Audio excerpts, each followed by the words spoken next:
ان الذین یکتمون ما انزل اللہ من الکتاب، وہ لوگ جو چھپا لیتے ہیں اس میں سے جو ہم نے کتاب میں نازل کیا، وَيَشْتَرُونَ بِهِ ثَمَنًا قَلِيلًا، اور اس کے بدلے دنیا کا حقیر معاوضہ قبول کر لیتے ہیں۔ یہ کون ہے؟ علماء۔ عوام نے کدھر کوئی آیات بیچنی ہے؟ عوام تو ردی بیچ سکتی ہے تول کے، تو قرآن یہ تو نہیں کرے کہ اللہ کی کتابوں کی ردی جو بیچتے ہیں، فتوے دیتے ہیں، قرآن کی آیات کو بیچتے ہیں کہ قرآن نے یا تورات اور انجیل میں سابقہ امتوں کے لیے اللہ نے نازل تو کچھ اور کیا تھا، لیکن کوئی امیر آدمی دیکھا اس کے حساب سے اس کو فتویٰ دے دیا تو، اور اس کے پیچھے پیسے لے لیے تو اللہ کی آیات بیچ دی ہے نا۔ اللہ تعالیٰ ہمارے کتنے سخت الفاظ ہیں، اولئک ما یاکلون فی بطونہم الا النار، یہ تو اپنے پیٹوں میں نہیں بھر رہے مگر دوزخ کی آگ۔ آج ان کو نہیں پتہ چل رہا، آج تو صرف انگارہ رکھنے سے زبان جلتی ہے نا، حرام کے مال سے نہیں جلتی، لیکن آخرت میں یہ ڈورمنٹ رول جو ہے یہ ایکٹیو ہو جائے گا، مورل لاز ایکٹیو ہو جائیں گے۔ وَلَا يُكَلِّمُهُمُ اللَّهُ يَوْمَ الْقِيَامَةِ، اور قیامت والے دن اللہ ان سے بات تک نہیں کرے گا۔ یار یہ کسی کے ساتھ غصے کا اظہار، یہ اس ہستی کا غصے کا اظہار ہے جس کی رحمت اس کے غضب پہ بھاری ہے۔ اللہ کہہ رہا ہے میں گل سننی بھی نہیں تیری۔ وَلَا يُزَكِّيهِمْ، نہ اسے پاک کرے گا۔ وَلَهُمْ عَذَابٌ أَلِيمٌ، اور اس ایسے لوگوں کو دردناک عذاب دے گا جو اللہ کی نازل کردہ ہوا کتاب میں سے چھپا لیتے ہیں اور اپنی مرضی کا دین بیان کرتے ہیں۔ پچھلی دفعہ تو میں نے ڈیٹیل 159 160 اسی سورہ بقرہ کی آیت میں گفتگو کی تھی نا، کربلا کے حوالے سے بھی، کہ کربلا سے متعلق وہ حدیثیں جو بخاری مسلم میں جمل صفین سے ریلیٹڈ ہیں وہ ان لوگوں نے چھپائی ہوئی ہیں۔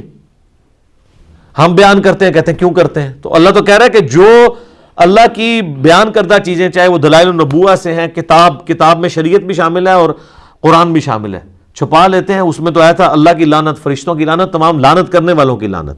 تمام لعنت کرنے والوں سے مراد تمام جن و انس، یہ یعنی ایک محاورتاً عربی میں استعمال ہوتا ہے، تمام لعنت کرنے والوں کی لعنت۔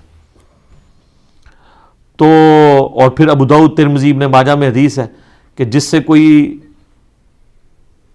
بات پوچھی گئی علم کی اور اس نے وہ بات چھپا لی تو قیامت والے دن اس کے منہ میں آگ کی لگام دی جائے گی، وہ بھی اس میں فٹ ہوتا ہے۔ اولئک الذین اشتروا الضلالۃ بالہدی، یہ وہ لوگ ہیں جنہوں نے اپنے ہاتھوں سے ہدایت بیچ کے گمراہی خرید لی ہے۔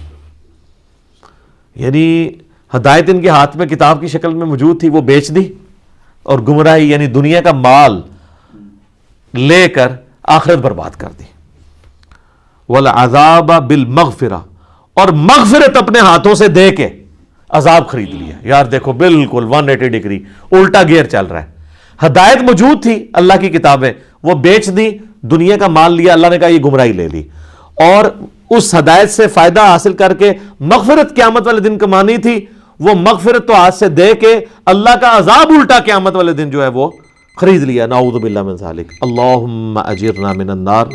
جناب یہ صحیح مسلم میں حدیث ہے کہ نبی علیہ السلام جب نماز پڑھاتے تھے نا، تو قرآن میں جب اللہ کے عذاب کی آیات آتی تھی تو اللہ سے دعائیں کرتے تھے اس کے عذاب کے اگینسٹ، اور جنت کی آیات آتی تھی تو جنت کا سوال کرتے تھے۔ تو یہ فوراً یہاں پہ دعا کرنی چاہیے، اللہم اجرنا من النار۔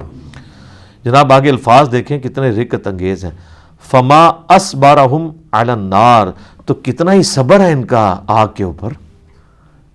کیا ٹانٹ ہے کہ یار بڑے دلیر ہیں کہ انہوں نے صبر کر لیا کہ ٹھیک ہے تکی جائے گی، آگ برداشت کر لیں گے۔ اللہ کہتا ہے بڑا صبر ہے تمہارا، یہ بات کہنے کو تو بڑا آسان ہے کہ جی خیر ہے دیکھی جائے گی آگے۔ اللہ کہتا ہے بڑا صبر ہے آگ کے اوپر۔ یہاں تو یہ ہونا چاہیے تھا ان کے حساب سے کہ بھئی بڑی امید لگائی ہے مجھ سے، انشاءاللہ میں چھوڑ دوں گا۔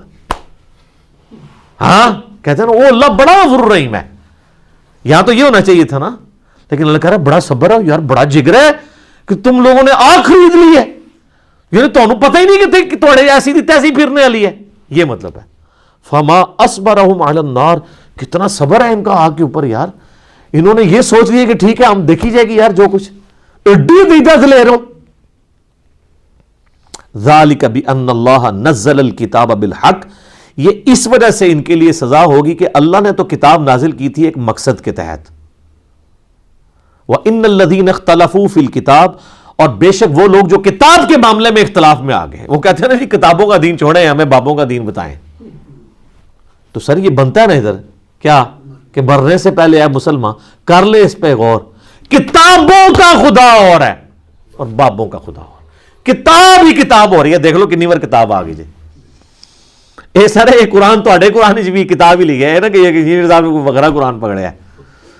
تو اللہ فرماتا ہے کہ ہم نے تو کتابیں نازل کی تھی ایک مقصد کے تحت، سچائی کے ساتھ، اور جو یہ اختلاف کر رہے ہیں کتاب میں لفی شقاق بعید، اللہ تعالیٰ ہمارا یہ تو دور دراز کیے جھگڑوں میں اور بدبختی میں پھنس گئے ہیں قرآن کو چھوڑ کے. یعنی یہود و نصارہ اپنے کتابوں کو چھوڑ کے بدبختی میں، اور امپلائڈ ہے یونیورسل ٹروتھ ہے نا، ظاہر ہے. تو یہ اہل کتاب کی جب باری آتی ہے تو صرف یہود و نصارہ نہیں، اہل کتاب آپ بھی ہیں. صاحب قرآن، مسلمان بھی صاحب قرآن ہے، صاحب کتاب ہے. ہم کہتے ہیں نا جی صاحب کتاب پیغمبر جو ہیں وہ 4 ہیں، جو ہم مینلی 4 کتابوں کے اعتبار سے بات کر رہے ہیں، تورات، زبور، انجیل اور قرآن. باقی چھوٹے چھوٹے صحائف نازل ہوئے ہیں، کتابیں تو یہ 4 ہی نازل ہوئی ہیں. تو وہ جب تورات کتاب ہے، زبور کتاب ہے، انجیل کتاب ہے، تو قرآن بھی تو کتاب ہے. تو اگر وہ اہل کتاب ہیں تو ہم بھی اہل کتاب ہیں. یہ مسلمان اہل کتاب اور وہ جیوز اور کرسچن اہل کتاب. تو سر قرآن آپ جتنا پڑھیں گے نا اس کا اینڈ رزلٹ وہی نکلنا ہے.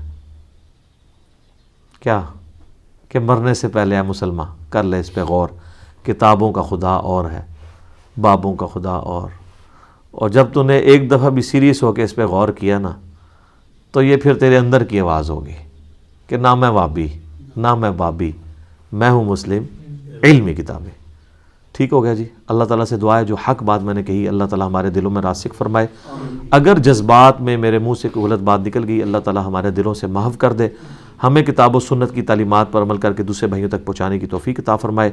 سبحانک اللہم و بحمدک، اشہد ان لا الہ الا انت، استغفرک و اتوب الیک، وما علینا الا البلاغ المبین. جزاکم اللہ خیرا.